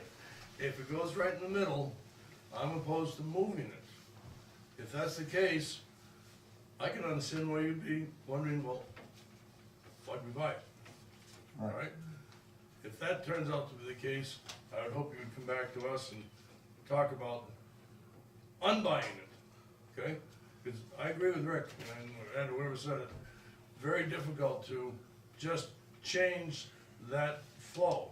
And if that goes in a place where you cannot build and it's gonna flood your basement, I'm not gonna put a house there. And then I understand your feeling of, what in the world do we buy this thing for, alright? Yeah, I Before you understand. get to that point, I hope you come back to us and let's talk, alright? Okay, So, yeah, I appreciate it, thank you. So, Fair enough. It's Thank not, you. Just if I say, they put a bid in, we have accepted the bid, selling this property, what they offered. So do we have to go make a motion to accept the bid? You just Suspend. suspend it, Suspend it? they come back. I'm going to find out, suspend it, whatever. Based on new information, we suspend So, the bid. so the question's going to be, if it's Suspend the suspended, closing. do we Suspend still the own it? closing. Closing. Yeah. we own it. So, until- so what happens if we own it, if they wanna do test pits and all that other stuff, that's town-owned property, they'd have to have permission to do that as well, No, because at the moment, they own it. They own it. No. No, they we haven't own signed it. yet. we We don't, own it. nothing's been paid, nothing's been signed for. Okay, alright. You Yeah. might not need to actually do any digging out there to have somebody that Well, we designs don't- septic to I- take a look Okay, at it. well, Do I see a hand going up there? I was just gonna say what she said, you don't necessarily have to do the test pit, any of these designers that know what they're doing could probably give you some pretty good advice on the property. Do you have anyone that you could suggest? We're all You out, take your he's in pick, the no. dark. But if they're offering to hold off on the sale, Mm-hmm, it might be in your best interest if you're buying it solely for the purpose of building, mm-hmm. to just take their offer and get Yes, we somebody to definitely look accept at it. that offer. so do we wanna appreciate make a it. motion to suspend the offer for, say, 1 year? We can, I don't know if we wanna Can we do take that? that long, we can suspend. I don't want their timeframe. Well, to can move we on it, do so. this, can we suspend the closing based on, new information in terms of usage by the property owner, suspend the closing, or whatever, I don't know. Laura, can we do Yeah. that? I don't see why not. Yeah, that would be good, that would, Or 90 days, I'm sorry? 120 days, or something to that effect, because it's still open per se in the bid, because if we close the bid, Right. It's the same. How much time would they need to find out? 90 days? That's 3 Oh, months, 4 easily. months? You wait 90 days, you're gonna be digging through snow. So Yeah. if we give them 90 days, that's okay. Should be plenty of time. All right. Okay, now. Typically, you probably Does get that one of fit- these does designers that out fit with there their time in 2 schedule? or 3 weeks' time. Most likely, if there's water on that lot, you're probably looking at waivers through the state. But they could tell you basically. good time to do it would be tomorrow and Wednesday. Yeah. It's raining. All right, so 90 If days it's is, the land, it doesn't matter whether it's raining or not. That'll give you enough time to do it? yep, all right, we'll so do we it have right a away. motion to Thank you. suspend the sale of property on Karen Road. for So 90 move. days. Is there a Second. second? Okay. Any other discussion? Thank you. Give you some buy All time. right, all in favor? Thank All you. right, All right, thank you good. All right, Thank you. Appreciate it. Thank you. very much. next item. The old town hall rental agreement. Oh, actually, could I do one first? I'm kinda waiting to hear. Would you like your report on the cell tower? Yeah. You had a big meeting last week. Yeah, Joe, you showed up for that. Yeah, both of us showed up for that. I just try to remember. This is Roger Maines, he's head of the planning board. We had all the appropriate people show up, AT&T, Blue Sky's attorney, some other people who I don't even know who they were, but they were there just to make an appearance, like us. But, the questions were very good questions.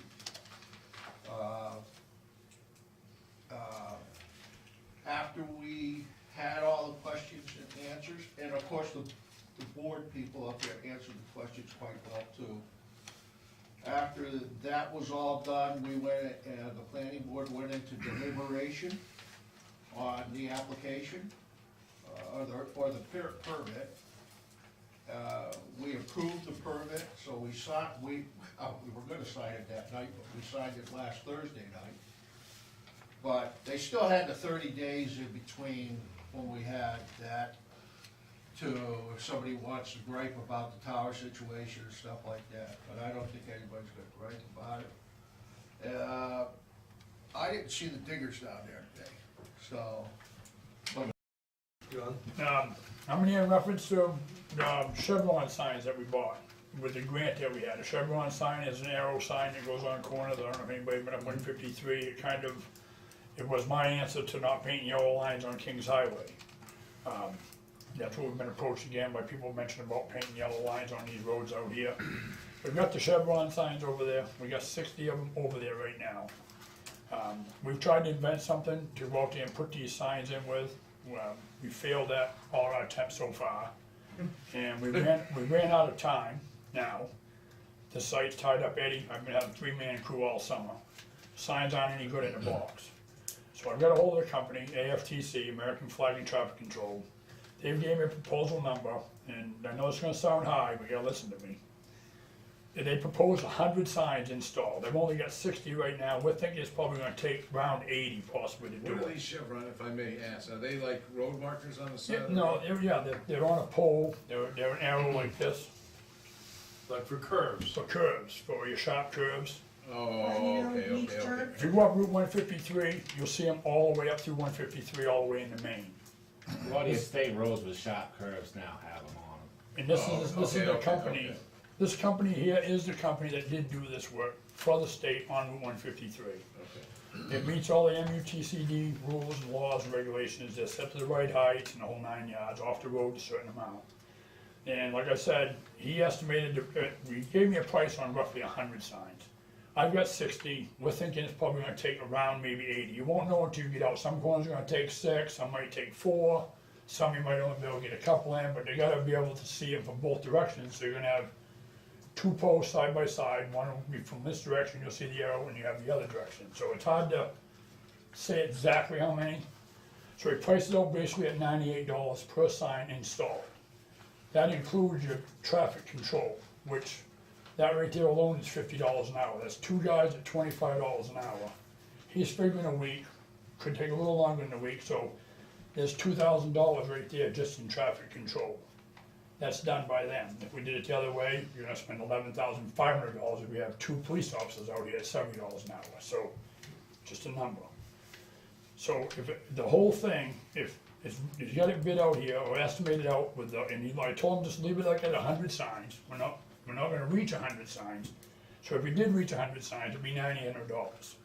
How much? $9,800 Okay. installed. Includes flaggers.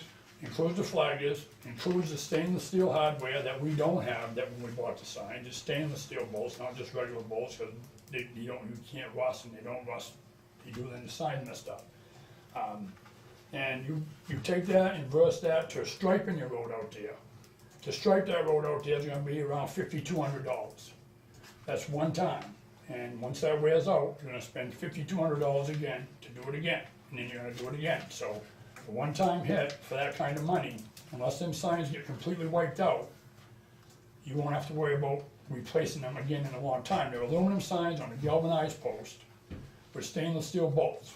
If a car goes and runs into them, obviously, they could get damaged, but once they're out there, what we got out here is we got serious rocks. In order for us to even do it, we need an air compressor and possibly a jackhammer. So there's another expense I didn't even bother to get a price on that. So you have to add that on top of, you take even three of us guys, an air compressor, traffic control, and whole 9 yards. We're not gonna put these signs up for $98 a piece. If you do the math, it's gonna cost a lot more than that. And while this is being done, we can be doing something else that we didn't get done this summer. And like I said, if you strike the road, you're obligated to do it in a phase. If you get 2 years out of it, you're doing good.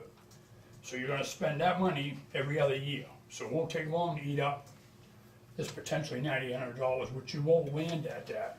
Even if I had to buy 20 more signs, say, he'll sell me the signs at what it costs them for the post and the signs, for what it costs them, rather than making money on top of the signs. So you'll be under the $9,800, So, no matter how you slice it. once you stripe a road, I think you told me this, once you stripe it by statute, you gotta continue. to You stripe do. it. You can't Yeah. change it. And You have to striping continue that. Would consist of a fog line, and the Not- whole road would be a double line, just about, right? You wouldn't necessarily do the fog line, you would do a double yellow line, 'cause you have to do a double yellow line, because a single yellow line down the middle of the road isn't recognized by any MUTCD regulations at all. And you don't realize, but if you put two yellow lines side by side out there on that road, you take up a foot of that road. You only got a 20-foot driving surface, so you take out a foot of it. It's not hard to get into a yellow line violation on a road like that, because it's hard to stay on your own side of the road. And if you go up Kings Highway, New Durham did it last year on their road, and some of them roads, some of them corners up there you go around, you can't stay on your side of the road. You're on the yellow line or over it.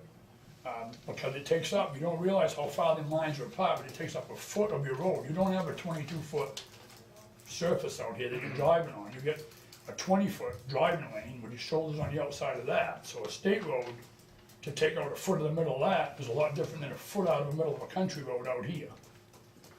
You know, and in that expense, every other year, you're gonna spend about $5,200 to $5,500. So where do you sit on your block grant? Is that? We're all set on a block grant, to be able to take care of that, and Laura and Eddie went through the FEMA numbers again today, and it looks like them numbers have gone up from 22 to possibly $28,000 kickback for that storm we had in March, so, you've got options of where you can get this money from. Either that's not now here we're yet, doing the block the grant. block grant money is here, so. Rick, am I correct in saying that if this company does not come in to do it,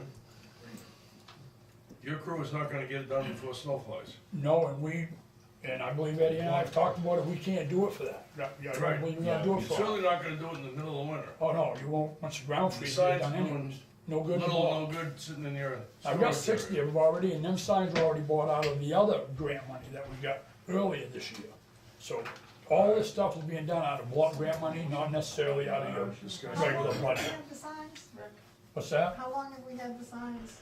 We got those, when we get that money that we got, somewheres in April, May, Yeah, last year. So, somewhere he in there. said that, you said that, you had 60 signed, you probably need like, say, 20 more. Possibly 20 to 24 more, Yes. possibly. So that 98 covers the cost of those additional signs? It would, and we wouldn't even reach that if I had to buy the extra 20 to 24 Right, but I signs. mean, that, the cost of those signs is included in that 98 if we have to have those, right? It isn't, but I can tell you, it definitely would, it would Okay. definitely cover, because we know we're not gonna put 100 signs out there. Okay. So the easiest way to come up with the math was just leave it at 100 signs, be like $9,800, and we're not gonna reach that. If I got 60, figure it, say that's 6,000, Okay. and we need another 2 dozen, another 2,400, you know what I mean? Yep. I was just. More discussion. I'd like to see the selectmen make a motion and get it taken care Okay, I will, as soon as any other discussion, you know what we're talking about.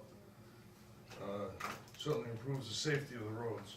That's gonna do all your corners up on Kings Highway, you're gonna do the Ridge Road, you're gonna do the Silver Street corner down here, pretty much all your corners on basically all Driving these. some of these roads in a heavy rain at night. Well, it's gonna snowstorm. Particularly old people. No, that's the other thing, in the wintertime, you can't see a yellow line, Yeah. right? In the wintertime, you'll still Right. see these signs side the road, Yeah. so. I'll make a motion that we allow Rick to spend not to exceed $10,000 to be taken on the block grant money to put these signs up. Second. Okay, any other discussion? All in favor? Aye. Opposed? Good. Okay, Now, more, or does I have a question? Yeah, just, for you? just a heads up to you, we got a recall on the 2014 International, so if somebody sees that headed down 125, we're not going off on a party or hauling gravel for anybody else, we're just taking it down and having it fixed. Okay, If somebody happens to see that going down the highway. The hydro seeding at the pit for the reclamation up there, it was estimated out at first, was at 9 cents a square foot. We ended up with 55,000 square feet. I met up there with Fred Cameron himself, and I know you know Fred Cameron living on the street. Every time I met with that man, he's helped this town out substantially. yes, he does. By the time I got done with that up there, he brought that price down to 4 cents a square foot. It come down to $2,200. Unbelievable. I couldn't, and just because he lived in this town, and that's the only reason why he did it, from 9 cents to 4 cents, just like that. And it's done, and it looks to me like it's gonna be fine. Nice. So I can't say enough about how well they treated us on that, so. Other than that, you already covered the salt. You've got an issue on Pheasant Drive with the Melanson property. They switched houses, I guess. Joe's living over here at Lenny's, and Lenny's living down there at Joe's, but the same stuff's going on. The apple didn't fall far from the tree. The culverts that are over there now all been filled in. You have no more ditch in front of his house. When you get this tropical rain tomorrow, you're gonna have some issues over there. I can guarantee you're gonna have gravel down the side of the roads and everything else, but he's actually, the culvert that we made him change last year, he's actually filled in all the ditches in front of his house and buried the culverts too. So you have no ditch in front of that house anymore. So tomorrow when it rains, if someone wants to take a ride over there, you'll probably see a pretty good mess coming down the side of Pheasant Drive. He filled in the culvert? Yep. Can't do that, can he? No, you can't do that, but it's been done. Thinks he can. He filled in the ditches, buried the culverts, so that's an issue over there, and being who it is, I don't wanna address it. Someone else can address it. Well, sounds like that's a job for us. You or your code enforcement or someone, but, we've been down this road many times. I think if you go back through the records, you'll find that we've sent him a letter on the culvert issue. He ended up installing a culvert himself, and never was put in right to begin with, and all of a sudden his boys over there and just said, oh, it just buried the culverts, ditches and all, so. And there is a pretty good substantial amount of water used to run down through them pipes. In '97, he came in here screaming for them pipes.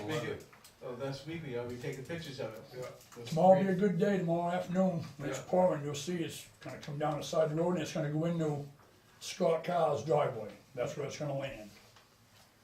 Again, Like I said, good time to be taking some pictures to reinforce what we're talking about.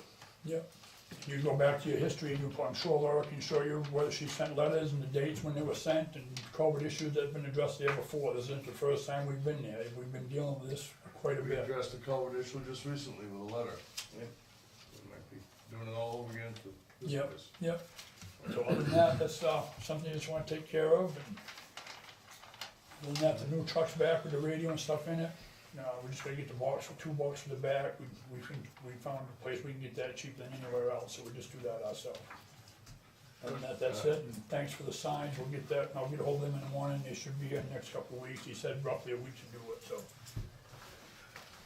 Under the heading of Hotchkiss, stop being nosy, I see a line down the middle of, Silver Street. I was open, Yeah, Red line. red Yeah. line? Today, down by the town Yeah. line, yeah. yeah, if you go down there now, you probably see all new hot top down there too. Oh, that's where they're headed, okay. I Yeah. thought they were going up this way. They did this piece here, this is a shim overlay out here, so they shim it and pave it over it, down there, that's just, I call it a Band-Aid patch, basically, that's just, if you see some humps in it, we weren't looking for protection, we're just looking to hold it together. Okay. Cause I don't know how long it's gonna be for, get down that end of town, you know what I mean, you got issues on the Ridge Road that need to be addressed, and could be a while down there, and, Oh, no, I think Silver Street's more important. well, it's more of a main line, if you think about your Silver Street and your Kings Highway, they're your main lines in town, Alright, so, and everybody goes out that way. That's State Road. so, Rick, How don't I know? if Kings Highway is important and Silver Street is important, what about that measly old 153 that goes down into Union? Is that really important? Where's Mike at? I tried to argue with them about that already, but it's not, they claim Oh, I'm they're sorry. gonna, they claim they're gonna do it. And The part of 153 that you're talking about is the Right. best part of 153. there you go. Down over the hill ain't bad. Right. What else? Okay, anything else from you folks? Alright. Motion to adjourn at Actually, motion for We haven't non-public. Motion to adjourn at 8:26 and move into a non-public meeting. For RSA what? RSA 91:A, colon 3, Roman numeral 2, A.